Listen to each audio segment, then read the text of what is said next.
This is the brief on the hidden upstream mechanics of sleep.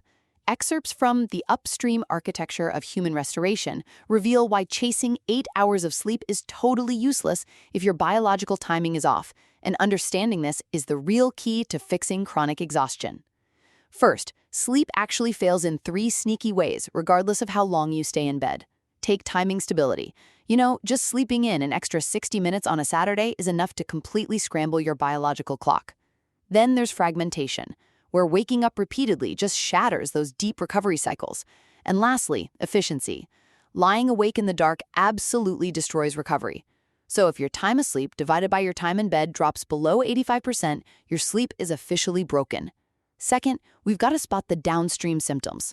When your sleep fails upstream, it doesn't always just feel like plain old exhaustion. Instead, it masquerades as shattered focus, dropping stress tolerance, and poor decision-making, symptoms we stubbornly try to fix directly without ever addressing the root biological failure.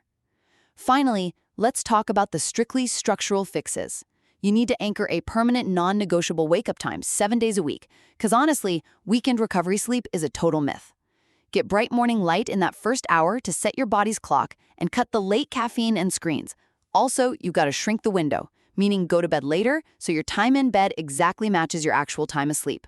Ultimately, true physical restoration isn't about agonizing over total hours logged, but building a predictable daily structure that lets your body's clock actually do its job.